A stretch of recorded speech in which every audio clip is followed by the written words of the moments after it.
What happened was, and we talk about a lot of different things on this show, but I think the one thing is the adjustments, that some of our teams are going to have, including Green Bay losing a legend in the offseason, that being Matt Pauley from UWGB girls basketball. That sucks, man. How you doing? I'm good. It's great to see you. Great to be on with you. I watch so many of your post game live streams. I did that during the playoffs. Really enjoy what you're doing. I especially enjoy the community that you've built up, like the regulars who come on your show, and you just there's so much a part of it. Like it's really fun. You and I do things very differently, and I always appreciate people who can like do things that I wouldn't be especially good at. And watching you and the way you do this whole thing, I always really appreciate it. You don't like to go on YouTube and get hammered with people and talk about how much you hate your favorite teams? That's not your thing?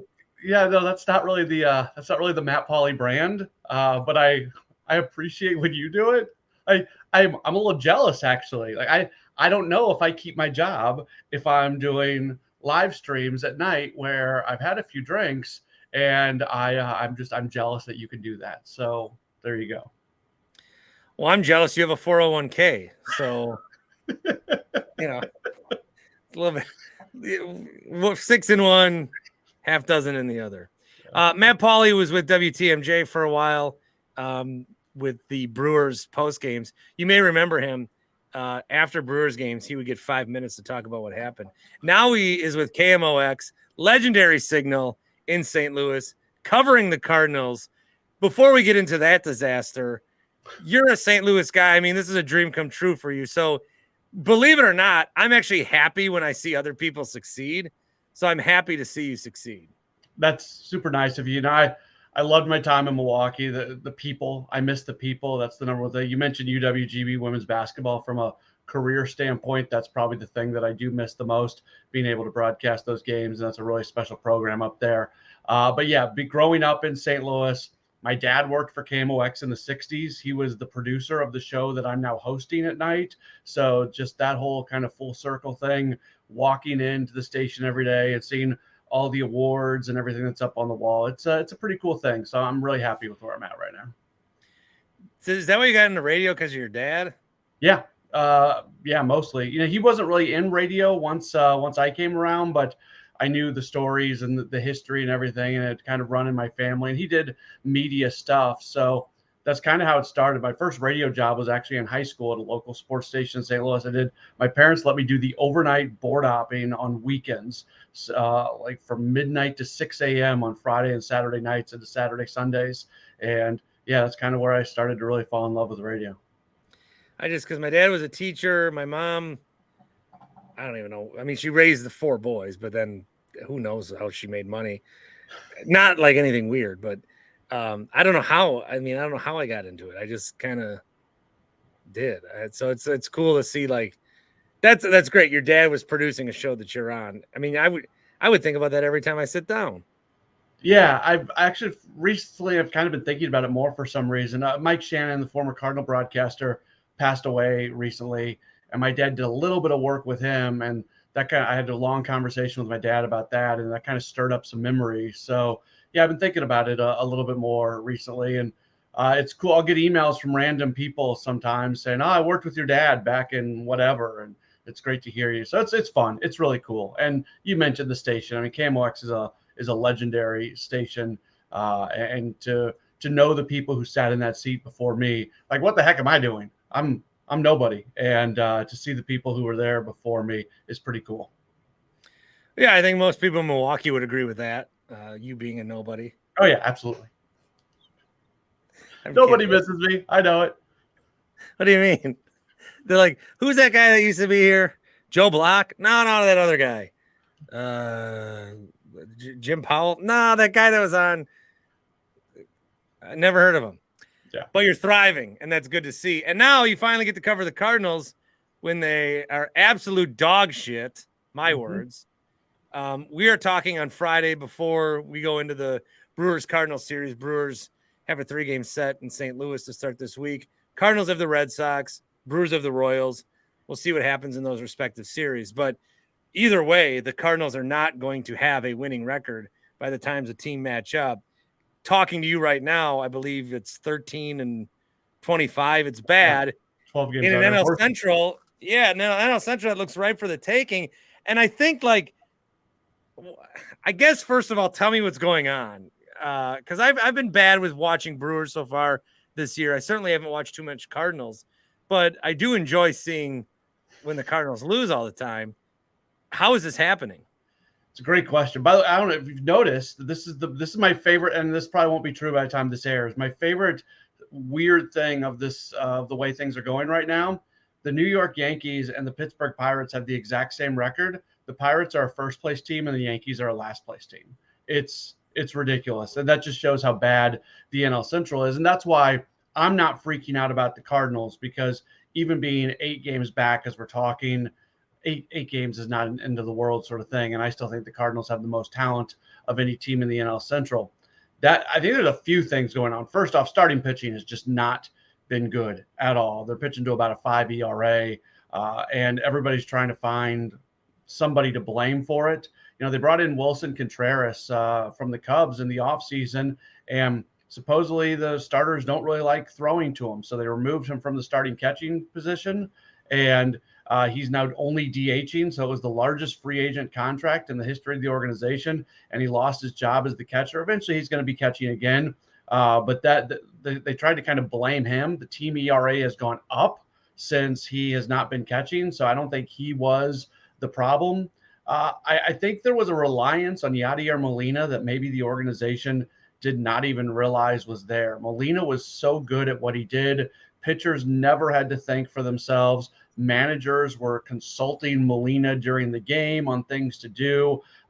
One of our sports cliches is, a coach on the field. Well, they had that in Molina, and I don't think they realized what they had in him and his impact on the organization, and that's a big part of what they're trying to kind of fight through right now. Yeah, if you don't trust your catcher, you don't like throwing to him, and you sign him to a big deal, like at some point you have to figure out a way for that to work. And so I don't know that. I mean, the rumor of they never threw him in the outfield, did they? Was that just something? No, they said they might, but then they came back off that very quickly. So how does this, like, you don't like practice and then play the game in a 162 game season? The only way he's going to get better is if he catches.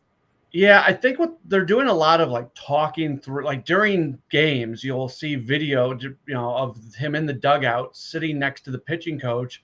And I think they're, like, talking through the sequencing of pitches. Like, what would you call here? What would you call here? This is why, almost like teaching, which is really weird. This is a guy who is the starting catcher for the National League All-Star team and won a World Series as a starting catcher. So I don't understand all of this. Evidently, the Cardinals ask more of their catchers than most other organizations out there. And maybe that was just a Molina thing. You can't expect him to be Molina. At the end of the day, here's the frustrating thing. Contreras will put his glove up somewhere, and the pitch will go somewhere that's nowhere near where his glove is set up. That's not a Contreras issue. That's a starting pitching issue. Like, throw the pitch where you're supposed to. We make so much of pitch selection and pitch sequence and things like that. And I'm not saying it doesn't matter, but it doesn't matter as much as we make it out to be. Have conviction in your pitch and throw it where you're supposed to throw it. And more often than not, you're going to be successful. And the Cardinals have just kind of let this group of starting pitchers go out time and time again, and they just keep throwing them out there. And yet we're 20 some odd games or 30 some odd games, whatever it is, into the season. And it's Contreras who's the first guy who kind of loses his job. He's going to be the starting catcher again. The team's at its best. Right now, Tyler O'Neill's injured. When he's back, just the roster doesn't work with Contreras not catching. But it's just a really, really weird situation at the moment. We have ripped on and criticized Cardinals fans, and we don't like them. We think they're spoiled and entitled and freak out too much when they lose or have a bad period of time. And then we realize that's kind of like what Packer fans are. Mm-hmm. So we're pretty similar in that way. And I gotta imagine if the Packers get out and start badly, it's going to be a disaster around here, even knowing that they've moved on to a new quarterback. The fan reaction, that's what I'm hearing about a lot, is booing and people not showing up. Like, how bad has it been for fans to watch a team that sucks? Because they haven't done that in a long time. Yeah, the vocal group of fans want everybody fired, want Oliver Marmol fired, want John Mozeliak fired. It doesn't matter the track record that someone like a John Mozeliak has and getting this team to the playoffs and putting together very good rosters year after year after year. None of that seems to matter to a lot of fans right now. There was as loud of boo. They went on a 8 or 9 game losing streak. The boos that existed during towards the end of that losing streak was something I've never seen. And look, they're still drawing. They're still St. Louis. They're still the Cardinals. They're still going to bring in a ton of people when you compare it to the rest of baseball. But the last Friday home game, there was a lot of empty seats, and it felt odd. And I think that's what probably gets the attention of ownership more than anything else. This is an organization that relies on attendance more than most other organizations for what they want to do. So when all of a sudden people stop showing up, if that becomes a trend, if that continues on, I think that is the thing that can prompt some change. Yeah, I think in talking, maybe it was Mike Clemens that I talked to about it. It was somebody. I want to give proper reference, but when McCarthy got fired, it wasn't so much that they were struggling or lost to the Arizona Cardinals. It was Mark Murphy in the front office looked around the stadium and noticed how empty it was, and we're like, we can't have this. I ultimately agree with you. Like, the Cardinals are better than how they're playing.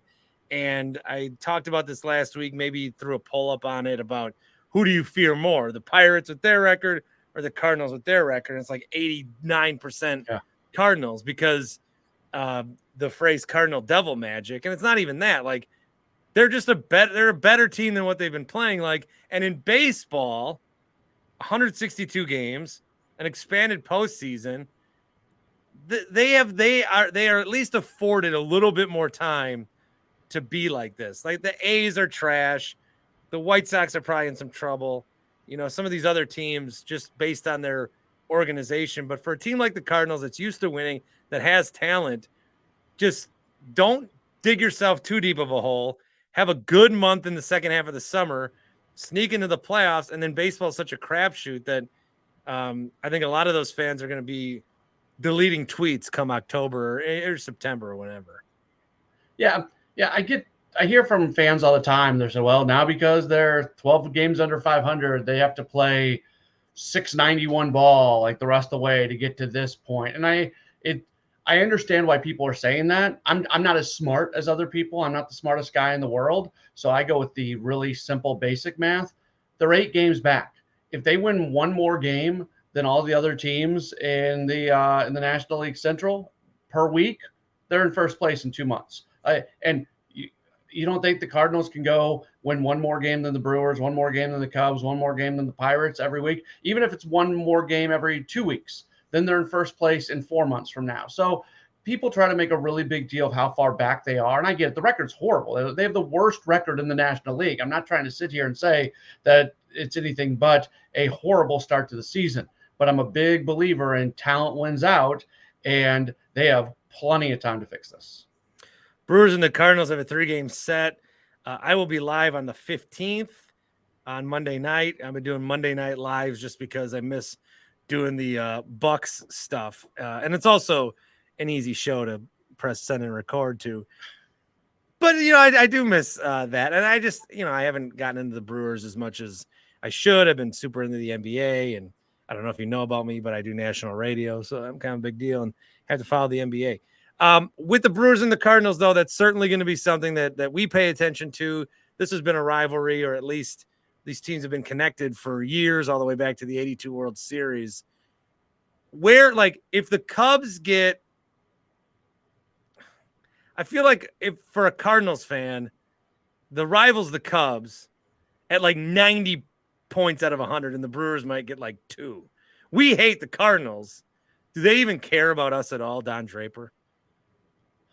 They because the Brewers have been the better team in recent years, there is more of a focus on the Brewers for Cardinals fans. But just because of the immediate past history, the last 4, 5, 6 years where the Brewers have been pretty good. If if it wasn't like that, no, the Brewers would not matter to the Cardinals the way the Cubs do. From a fan standpoint, not from a team standpoint, but from a fan standpoint. Are you like keeping an eye still, or are you like you don't even care about the Brewers anymore? Oh no, I keep an eye on. I like seeing what's going on. I think I didn't. So when the season got started, my prediction actually was Cardinals first place, Cubs second place, Brewers third place. I didn't really believe in the Brewers very much. To the Brewers' credit, I think some of these young guys on the team are stepping up. I think the future is a little bit more brighter for that team, even if there's a future without a Corbin Burns and without a Brandon Woodruff, which seems somewhat likely over the next few years. I think you're seeing this next group of player come in who's going to be a really good group. So I think Brewers fans have a lot of reason to be excited about their future. I don't know what the pitching is going to look like in the future. It seems like they're in this period where maybe they're going from an era of having really good pitching to being more led by the position players. But I think that young group of position players is pretty darn good for the Brewers. Busch Stadium is the last stadium I cried in when the Brewers won in 2018. I got to be there, and I was doing some post game stuff, and was like sitting alone in that stadium at night, reflecting and on the radio. I wasn't just like sitting there crying. Maybe I was embellishing a little bit, but I was kind of emotional, and it was great. But the thing that I remember the most about that, it was developing. I think it's pretty much developed. Is the difference between the outside of the stadium. It's a zone down there in St. Louis. You can enjoy yourself. You can do stuff. Mm-hmm. Brewers, I wish this, they almost built the stadium 40 miles west of Milwaukee, like in Economilwaukee, which would have been awful. Yeah, there was a bunch of different places they were looking at. That was one of them. I feel like they need to have what the Cardinals have. They need some sort of, this tailgating stuff is for the birds, man. Yeah, so the Cardinals have this thing called Ballpark Village that's right connected to it, and it's completely built up, and there's bars and restaurants and a big like outdoor area with huge screens and everything. It's not quite to what the Deer District is for the Bucks, but it's a really nice thing, and it's very cool. And I leave the ballpark generally maybe an hour and a half after games get over, and there's always still stuff going on. The bars are all open. Everybody's out having fun. It can be midnight or later. And it's a really cool deal. Downtown St. Louis has lots of issues. It's not the safest place in the world if there's not events going on. But when there's a Cardinals game, and really, so the corridor right now around that area, because you have the Enterprise Center where the Blues play. And then I know you're a soccer guy. There's now St. Louis City SC, the MLS team, and the stadium that they play in, City Park, is magnificent, and it's just down the road as well. So when there's things going on, and there's some other theaters and other venues kind of in that area as well, when there's things going on, it's a really, really cool area. When there's not things going on, I would avoid it. If tomorrow you and I both showed up in the Miller Park press box or whatever it's called, who would be talked behind people's backs more, me or you? Oh, that's a great question. I mean, I don't totally know your relation. I don't know what people really feel about me there either. Like, I see Brewers people, I was at the winter meetings and I saw the Brewers contingent there. Like, I'm not unfriendly with people. There's certainly people that I'm not a big fan of, but they're not so much directly connected to the Brewers with outside of a small group. So maybe you, but I don't know, maybe me. I don't know. What do you think? Do people talk about me behind my back? No, I think a lot of people forgot about you. Okay, fair. That's the way it should be. That's what I want. I don't want people to remember me. I don't think you want to remember being here. No, I do. There are so many, like, it's the people I really, really miss. It became very clear that my career had completely stalled and there was no chance for it to progress forward anymore. So I was at a point where I had to leave. But yeah, I definitely enjoyed living there. I don't know. People are afraid to admit if they like me. They'll like me, but not. It's like when you it's like talking about your political party, kind of. Mm-hmm. It's like you throw out tea leaves, and if you realize that you're different parties, you don't like talk about it. But then if you say something like, yeah, Winkler said something funny, and then the other person likes me, they're like, oh, yeah, oh, yeah, it's kind of, I don't know. We as a society have lost the ability to disagree with people and not make it personal. Like, I know there's probably a lot of things in life that I disagree with you, Bart, but we're still pals. We're still friends. There's nothing you can say or do that's going to ruin that. You're my friend for life. I'm sorry to tell you. You may not want that. And I think if more people live their lives being able to separate out who people are as human beings and just whatever they happen to believe in, whether it's a sports take or whether it's a political take, we'd be in a little bit better spot as a society. Well, one thing we do agree on is that Chuck Freeman's the biggest piece of shit we've both ever met. I did not say that. We love Freeman's. He did. Every time I see on his social media where he's doing the Dennis Krause roundtable show, I'm like, man, I missed that because I used to do that show every once in a while. And sometimes I would do it with Chuck, and I missed the roundtable. I maybe they can invite me on, and I'll make the 7-hour drive just to do an appearance on the roundtable. Krause's never had me on. He won't do it. Really? Yeah. Okay. I don't know I why. don't know what to tell. Maybe he's talking about you behind your back.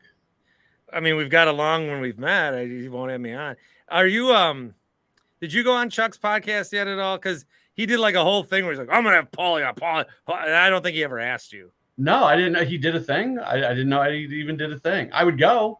Chuck, if you're watching / listening, you know my number. Call me up. We'll do it. Because I was talking on my last show, and I was like, yeah, Brewers play the Cardinals. Maybe I'll reach out to Pauley. And then I was like, no, I'm going to, because I just heard Chuck do that for 8 minutes, and then he never had you on. I just assumed he never reached out, and I think I was right, huh? Yeah, so Tim Allen has reached out a couple times to me, and the timing just has not worked. And I would go on Tim's show without problem. They tend to ask me to do it when I am on the air live. And that doesn't really work for me. So if they ask me when I'm not on the air live, I'm all in. You've obviously asked me. Hopefully this is not my only appearance with you, because I enjoy doing this. My former employer, I don't expect them to be sending out any invitation anytime soon. I joked that you did a 10-minute post-game show, but like Tim used to be on the air with us for 2 hours, and they give him like 8 minutes now. They really boned him, but he's on the air, but he deserves more time. I would sometimes I would get done and I would be driving home and I would be listening to Tim and I would be going, man, it's not good when I'm on the flagship station and the other guy is going longer than me. Yeah. Well, our station don't exist anymore, so no need to worry about that. And Maybe you're gone again. Hard to say. Matt Pauley, KMOX, his dream job. He's got a good 401k, nice family. Good for you, you bastard. Yeah. We can talk Paw Patrol too when you talk about family. My daughter is actually upstairs right now watching Paw Patrol. My kid is not watching episodes anymore. He's watching YouTube people play with toys. Oh, okay. That's interesting. Paw Patrol Live came to St. Louis. We wanted to go.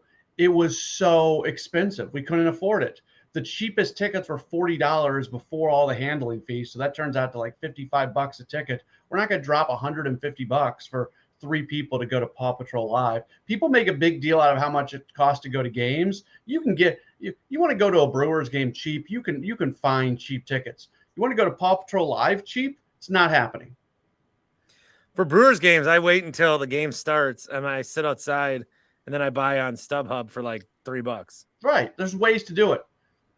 But no, there's not a good resale for Paw Patrol. Does she like Blippi? I don't think so. Do you know Blippi? I'm not familiar with Blippi. Keep him out of your daughter's life. I think there's certain shows that my wife has said she cannot watch, and I feel like that might be one of them. I don't let my kids watch. My kid watch when other kids are playing with the toys. Okay. Like if it's an unboxing or if it's some weird adult, and he's off screen, that's fine. But that stupid Ryan's World kid that has his own aisle at Target. Not familiar. Yeah, don't be. Okay. Yeah. My kid also swears a lot, though. Really? Yeah. Okay. We have not gotten that with my 4-year-old daughter. He, what did he say yesterday? I think we were watching TV, and he's like, "Who's that dumb bitch?" Whoa. Because I say that. Sure. But what I've told him is, and I said this the other day, but he can swear if it's just us two crazy guys. Okay. Yeah. Is that going well? No. Okay. Yeah. We've keep this swearing away from my daughter so far. No, my son She goes knows to a nice every word. Christian school, so we're avoiding that. My son knows every word. I'm a bad dad. Matt, good to see you. I miss Good you. to see you. I miss you. And yeah, thanks for doing this.